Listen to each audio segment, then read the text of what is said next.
word pharmacy, from the original Greek roots pharmakos, implies sorcery or even poison.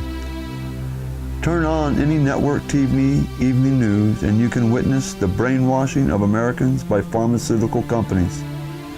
The ads always say, "Ask your doctor." It has become in our society almost as God has spoken. If the doctors prescribe the product, then it must be okay for us. But it does not take a nuclear scientist to figure out and see the horrific damage and effect that the onslaught of pharmaceutical drugs are having on our population today. From our young school children to the majority of our elderly population, doctor-prescribed drugs have become the very dangerous norm. Nearly 7 in 10 Americans take prescription drugs, states the Mayo Clinic Olmsted Medical Center find. In virtually every mass school shooting during the past 15 years, the shooter has been on or in withdrawal from psychiatric drugs, observed Lawrence Hunter of the Social Security Institute. So, instead of your evening newscasters saying that they are searching for a motive for the shootings, why aren't they telling you about the shooter being on prescribed drugs?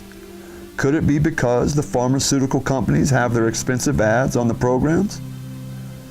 Toby Cincino, a 15-year-old schoolboy from South Carolina, was taking the antidepressant Zoloft in 1995 when he went and shot 2 teachers and himself. Jeffrey Wise, a high school student in Minnesota, killed 10 and wounded 7 in 2005 while on Prozac. And the list goes on and on. Between 2004 and 2012, there have been 14,773 reports to the U.S. FDA's MedWatch system on psychiatric drugs causing violent side effects. According to a USA Today report, more than 100,000 doctors, nurses, technicians, and other health professionals struggle with their own drug abuse or addiction. Written in endalldisease.com, no nation on earth is more doped up on prescription drugs than America. And it has been reported that approximately 200,000 Americans a year are killed by prescription drugs. According to the Wall Street Journal, more than 25% of kids and teens in the United States take prescription drugs on a regular basis. Antidepressants top the list of most violent-inducing drugs, and those include Chantix, Prozac, and Paxil, along with amphetamines used to treat ADHD.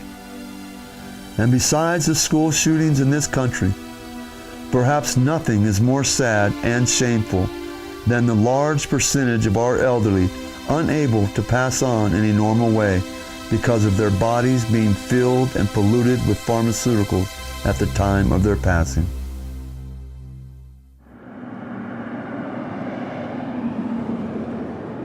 I personally believe many things make an addict an addict. I believe there's the family dynamics. I believe there's the person themselves, where their makeup is. I believe there's learned behavior. And I believe that peer pressure, it can all make you who you are. Not one thing makes you who you are. My experience with ADHD, ADD, and Ritalin goes back to my best friend many years ago. He is now in his 50s like I am. And he was full of energy. Both parents worked. They couldn't control him, so they put him on Ritalin. Parents like that because they have some control over the child. However, if you talk to the children, they don't like it because they have no control in their life. And doctors readily just prescribe these drugs to kids. If they're depressed, they prescribe them a pill. If they have anxiety, they prescribe them a pill. You look at society today, you have both parents working, no real structure in the home. You have a child that goes to school where teachers are afraid to administer discipline. They can't control these children. Some of these children are super bright, they're bored. Others have issues at home where they're acting out. the counselors, the social workers at the school, you know, especially with the big class loads that we have, will look at this child and ascribe the label known as ADHD. Right now, currently, we're having a big epidemic with pharmaceuticals, with opiates. And unfortunately, benzodiazepines are also given out quite frequently to ease pain, easing anxiety. The addiction is coming up more and more and more. I'm seeing when people come through treatment, the doctors are prescribing opiates at a younger and younger age for broken arms, broken legs. They're having surgeries, and kids are taking more than intended, more often than intended, and that it just opens the gateway. My own journey began when my grandson was 4 and put on Ritalin for ADHD. And he never could seem to get back off of it again. They just increased the medication and increased the medication. No one wanted to be the doctor that was in charge of monitoring it. He even tried to jump off the roof of the house one time when he was about 10 years old and ended up in the psychiatric hospital for a week. The doctor said all they could figure out was he was overdosed on the Ritalin. When I was a very young child, when I was I think about 4 years old, I was diagnosed with acute allergies and severe asthma. So I had to take about 3 different kinds of pills for my asthma, 3 or 4 different kinds of pills for all the different allergies I had, and basically the doctors told my family that I was going to be like a bubble child. Like no pets, no real plants in the house, all the furniture covered with plastic, all synthetic fibers. So my parents actually tried to do that, you know, until I was about 6 or 7 years old. So when he was about 12, we began to find pills everywhere. We'd give them to him to take, and a day later, or 2 days later, you'd find a stack of pills in a new place. And he talked to the doctors. The doctors didn't seem to understand that he felt like he was on too much medication. They always just added something else and added something else. My experience was that by the time I was 9 or 10 years old, I was through with all the medications. I taught myself how to do yogic breathing just naturally as a child.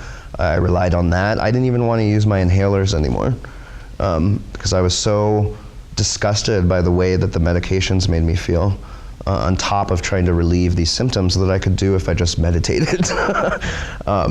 So by the time I was a teenager, I refused to take all medications. I would just hide them from my parents, pretend to take them. And when he was about 16, he sat down with his folks and told them, if you won't buy it and give it to me to take, I won't hide it and I'll feel so much better. He said, whatever is wrong with me, I can handle without the medication. I can't seem to handle it with the medication. And they quit buying his medication at that point, and he's done remarkably well. We were raising our great-grandchildren, and we were watching television the other night, and he said one of the advertisements for medication come on.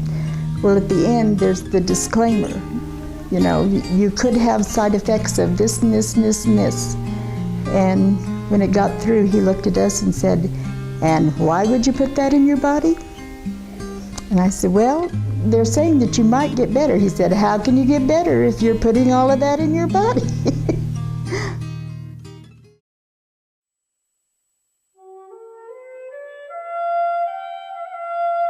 How did we get here? In a world of free choices, why are we alone? In a world of color and beauty, we see black and white. Our eyes are closed. We are dying. We no longer breathe. We exist. We have given man too much power. Our spirits are being buried alive. We were given a voice, so why do we not speak? We have given up our strength and accepted that we are weak. How did we get here? In a world of free choice, why are we alone? It's of my opinion that the pharmaceutical industry has really contributed to the addiction that is rampant in the United States of America. We know that the pharmaceutical company makes billions of dollars in research and marketing of their medications, especially the psychotropic medications. With all that much invested in promoting those medications, it's no wonder that they are going to want to cover up some of the problems that occur because of that. They use our doctors and our mental health facilities as testing grounds for all these different drugs. Someone goes in to see a counselor, and within the first or second session, they're prescribed a benzodiazepine, a mood stabilizer. So they're looking to alleviate the symptoms rather than the cause. Once you're on an SSRI, medication like Zoloft, Prozac, that type of drugs, for one thing, they do not agree with everybody. And for another thing, when someone tries to get off of them, they have severe withdrawals, and it often takes maybe up to 6 months to get off of those medications. The Zoloft and all those have a black box warning saying that they can cause suicidal ideation. And when you have something that's causing suicidal ideation, it's very easy to flip right over into homicidal ideation. And I do believe that that has a lot to do with some of the problems in society because more and more people are being prescribed these medications.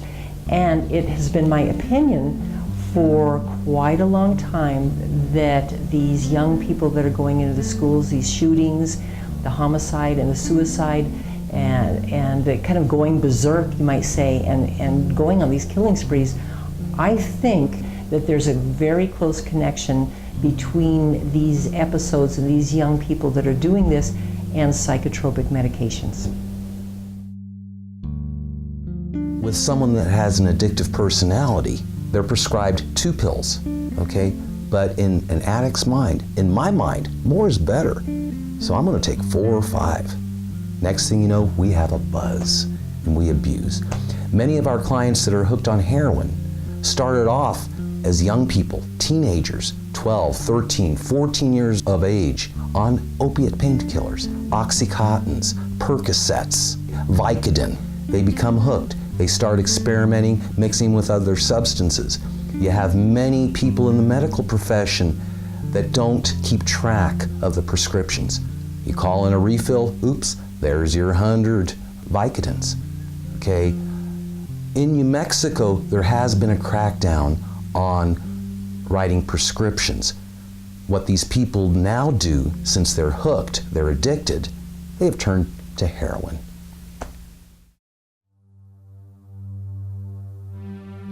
My journey with drugs and alcohol started when I was about 13.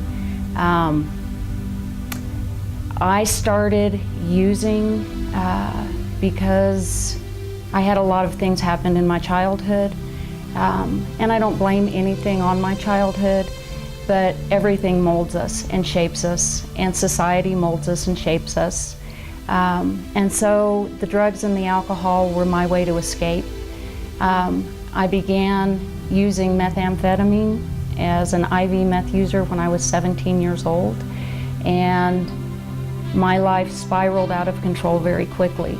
When I finally realized I was going to be dead in the gutter, I sought help, and I ended up getting involved in the anonymous programs, and they saved my life. But I can tell you that when I was in the treatment center at first, and I was only there for 5 days, the first thing that they did is started to prescribe medications. But I watched people on these medications slowly become zombies.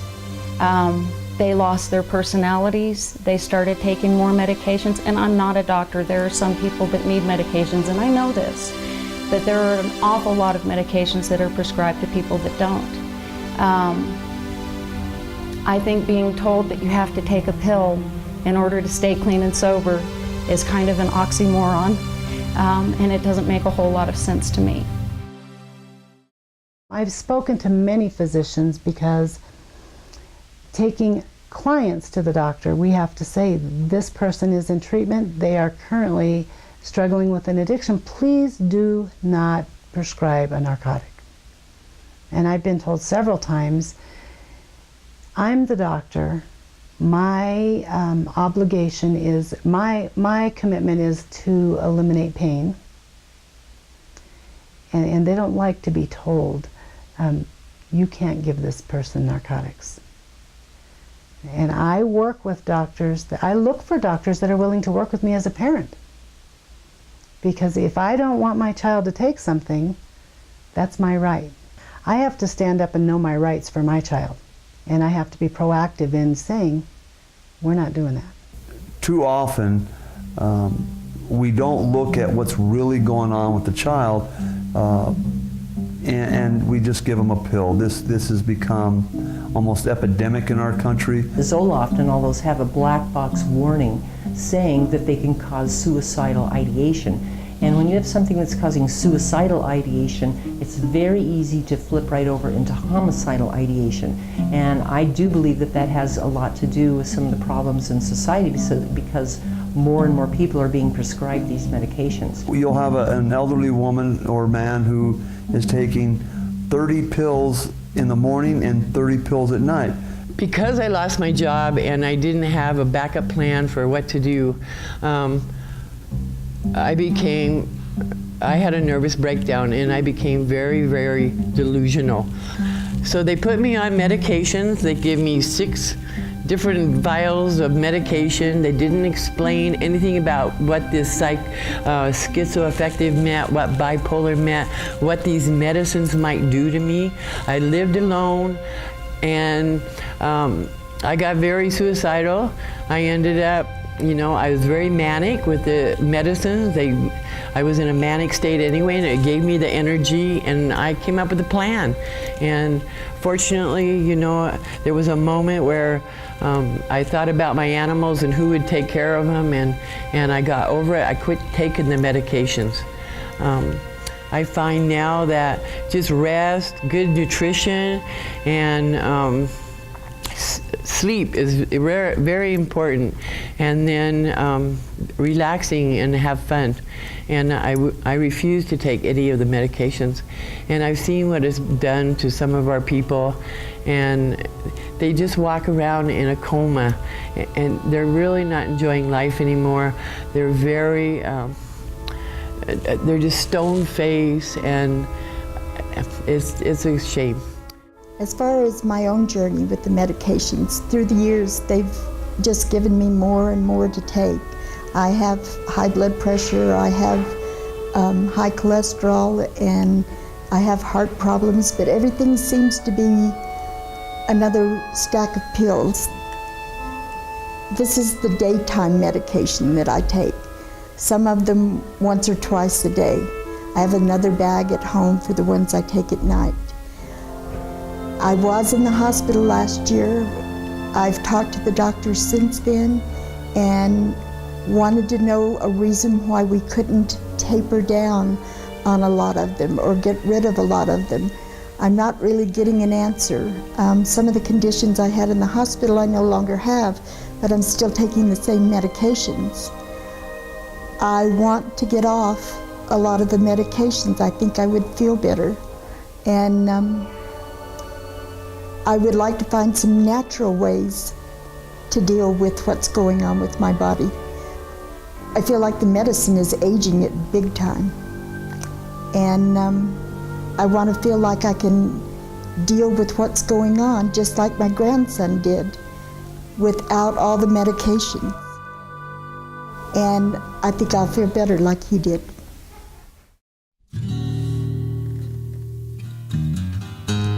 Birds flying high, you know how I feel.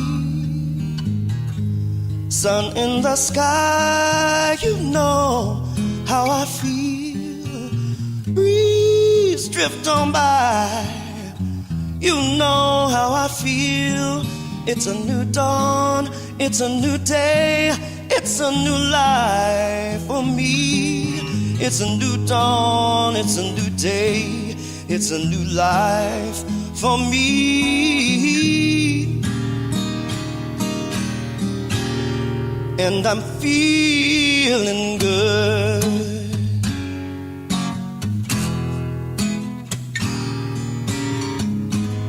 Fish in the sea, you know how I feel. River running free, you know how I feel. Blossom on the tree, you know how I feel. It's a new dawn, it's a new day, it's a new life for me. And I'm feeling good.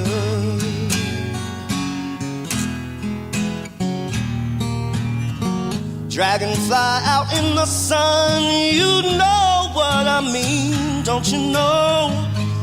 Butterflies all having fun, you know what I mean. Sleep in peace when day is done, and that's what I mean. And this old world is a new world, and a bold world for me. Stars when you shine, you know how I feel. Scent of the pine, you know how I feel. Yeah, freedom is mine, yeah, and I know how I feel. It's a new dawn, it's a new day, it's a new life for me. And I'm feeling good. And I'm feeling good.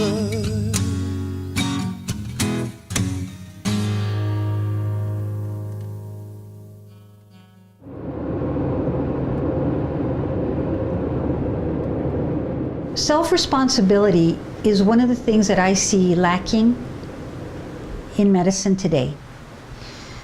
Most often, patients tend to allow the doctor to dictate what is best for them. From the traditional naturopathic point of view, we want to teach the patient to make decisions for themselves, to take self-responsibility. One of the most important functions when I think about myself as a doctor is that I empower patients to become their own doctor, their own healer. And so I devote so much of my time and attention in every visit to talking about living a healthier lifestyle, eating more whole foods, eating more or exercising more, finding ways to reduce their stress or ways to become more resilient. And I think that achieving health goes so far beyond saying, you have high cholesterol, here's your medicine. You have high blood pressure, here's your medicine for it. I see many patients come in with lists of pharmaceutical medications that they're taking. Half of them don't know what they're for. Half of them don't even know why they're taking them. And often I hear the medicines are making them feel worse. I have many clientele that come to me out of frustration and anger over the medical world, their doctors giving them pill after pill after pill without any benefits, without any results. They do not want to take handfuls of medication every day. They tell me that, and I listen to their anger. I feel their anger, I listen to their frustration. In terms of pharmaceutical medicine, my feeling is that there is a place for it. Obviously, if we are in a situation where we need to be saved from a heart attack or some situation where pharmaceutical medicine is the only way, that is what we need to do. There is no question. We could do a lot more than engaging in a model that's purely disease management and chronic disease management, and where preventative care goes beyond just treating hypertension and treating diabetes, but also includes teaching people how to live in a more healthful way. That's when the rebuilding happens. That's when we must do something natural to rebuild. Our bodies are made of cells that require vital force, and vital force only comes from natural medicine, which is food, water, exercise. These are the things that help us become whole. I've changed my whole structure of practice to going from a 10-minute visit to an hour-and-a-half visit, which gives me time to really get to know people as people. We're just two people connecting. And I really get a deep understanding of what their personal philosophy of health is, how I could help them. And sometimes that involves medication, and sometimes there's so many other things we could do. And so I still think of myself as a family doctor, but I have a lot more tools that I could use in people achieving their optimal wellness. Many people come to me because they're very frustrated. They don't want someone to give them a pill. They want their issue addressed, the root of the issue. They say, I have pain here. I'll address that right there. The massage therapy world will address that. One thing that they encounter when they walk in our office is a very soothing, calming experience, the atmosphere. We have soft music, the lights are low, there's not a buzz, so they can already start to relax. Their mind can start to let go. There's been proven, study after study, how touch therapy is extremely powerful in a person's overall health and well-being, and that's one thing that the massage therapy world offers.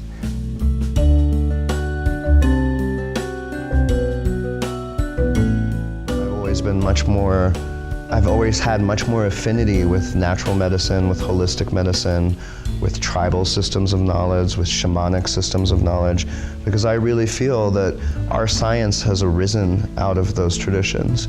We wouldn't have biochemistry or pharmaceuticals unless we had plant medicine. You know, it seems that a lot of people that have reached that level of success and knowledge in terms of science and business really think that that's all witchcraft, you know, or have convinced themselves that those forms of traditional knowledge are no longer valid, which does not make sense to me. How could you cut off that, you know, and live in this age when actually all the medicine they've been studying for thousands of years is still here, growing? In terms of herbal medicine, there are many herbs on this planet that have that are medicinal. They have specific benefits when we are able to consume them in a responsible manner. Cannabis is one of those herbs. And I bring this up because many people think of cannabis as a drug. I think of cannabis as an herbal medicine, not unlike peppermint tea, not unlike chamomile, not unlike all of the other herbs that we drink in teas, for instance. These herbs have a medicinal value. They do not have a detrimental value. Our bodies are made to use them and to use the benefits of them.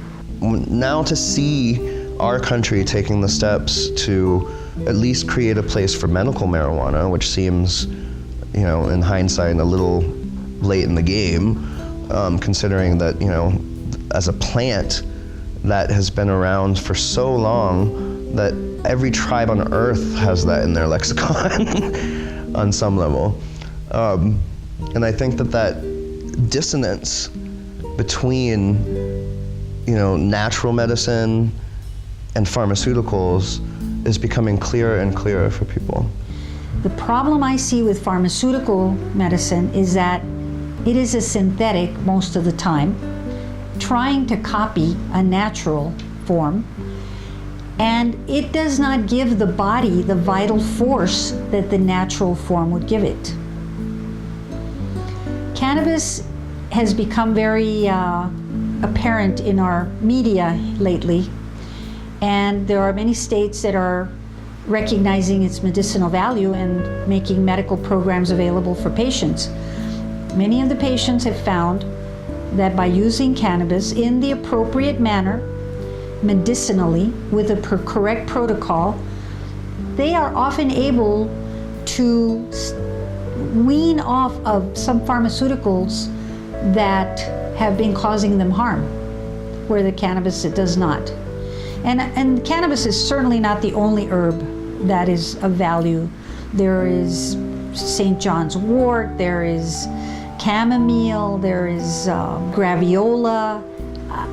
I guess what I'm trying to say is that each patient by becoming a student of their own bodies and wanting to learn alternate methods for their healing, can learn about the herbs that are available to them, and the foods, and the exercise, and all of the things that nature has available to us. There's so much information out there, but it's not coming from health professionals. And I think it's so important for health professionals to provide that message from a viewpoint that's just as strong as here's an important medicine to take in certain situations.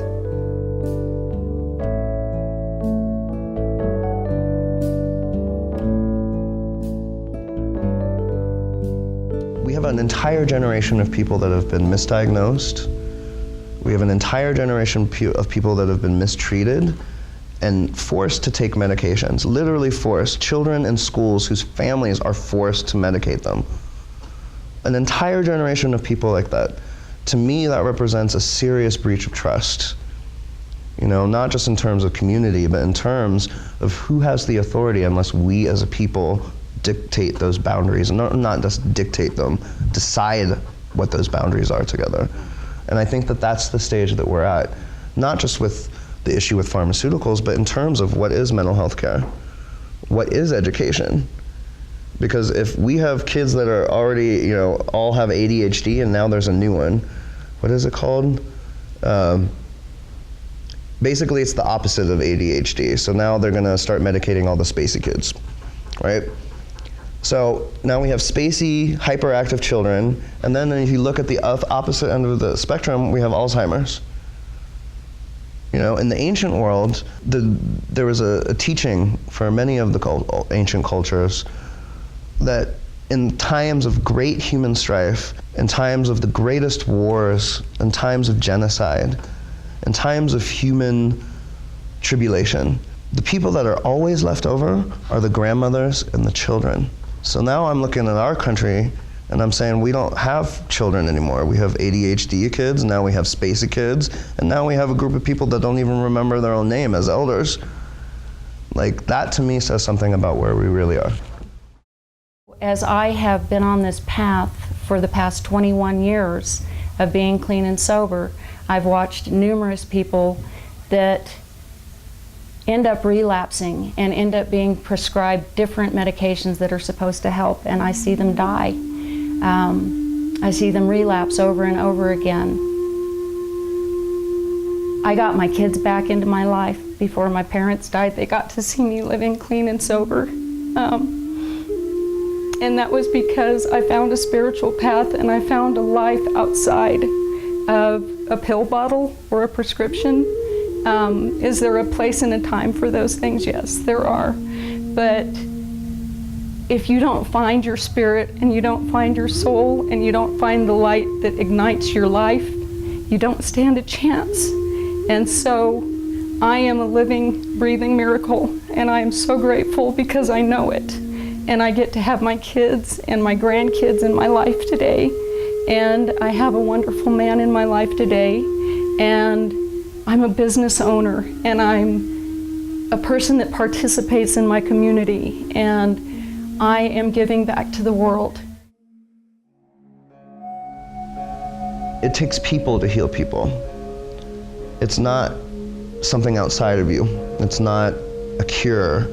There's no pill, there's no formula, there's no secret potion that you can take to heal what really is going on inside of you. That those things are all relationships. And I think that that's part of the sacred traditions of many indigenous people that we have disrespected. As overwhelming as it seems, and you know, I can attest to that, you know, when you're growing up as a child and your family doesn't want to listen to you about what's really going on with your health and how you feel, even when you're just taking medications, when your doctor doesn't want to listen to you about how you feel when you're taking those medications. And if nobody is listening to you, then what are those relationships? And how is that healing anything or anybody?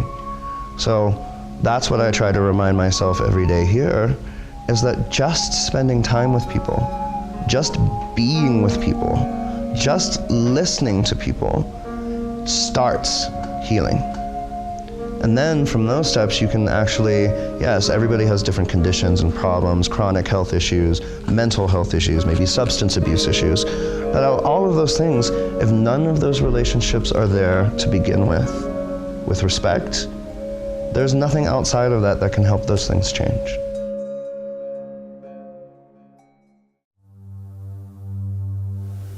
While filming the last interview for this documentary, our director spoke on the phone with an elderly relative of his in Kentucky.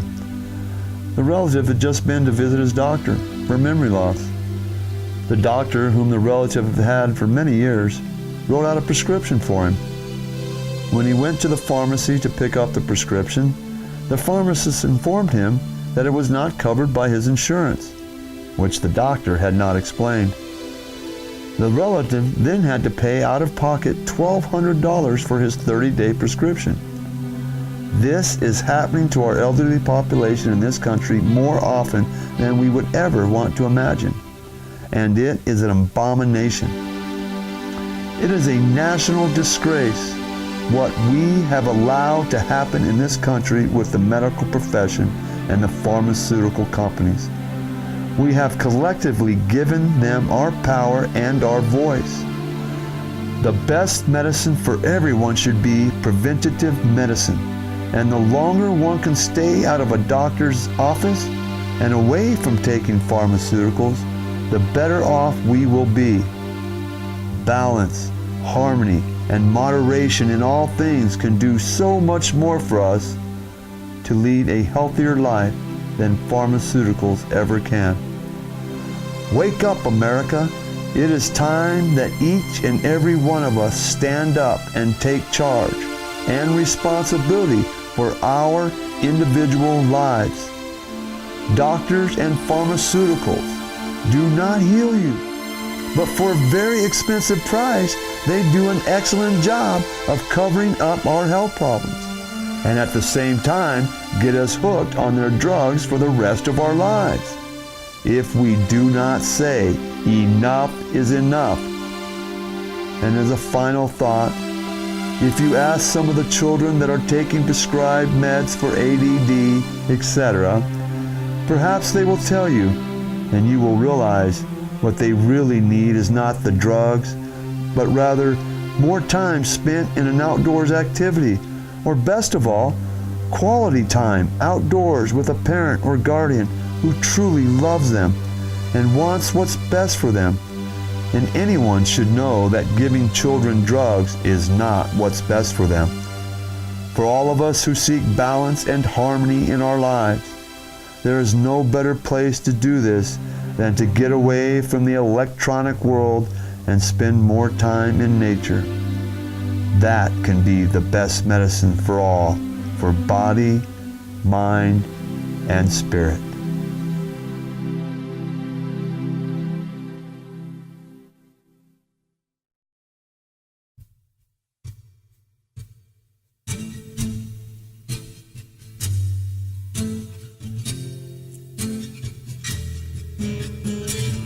Born and left in a boxcar down in Tupelo, Mississippi. Foster homes and juvies, yeah, the picture ain't real pretty. I give you names of guards in 7 states not to turn your back on. The wardens ain't much better, just a softer bed to sleep on. It's a hard life. Looks like I made it. Dark night. The dawn's gonna break it. A cold wind is howling at my face. Sometimes I swear I'm only here by grace.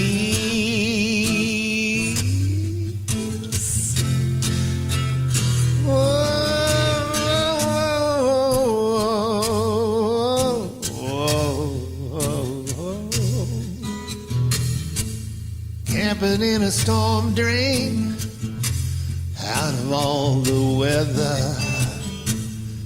one hand on my backpack. I try to get some sleep there, but I wake up all on fire to the sound of evil laughter. The devils know they make their bones if they send me to the hereafter. It's a hard life. Looks like I made it. A dark night. The dawn's gonna break it. The cold rain is pummeling down, but it takes more than a cold rain to put me in the ground. It's just a hard life. Dark night, cold wind. If I can just survive tonight.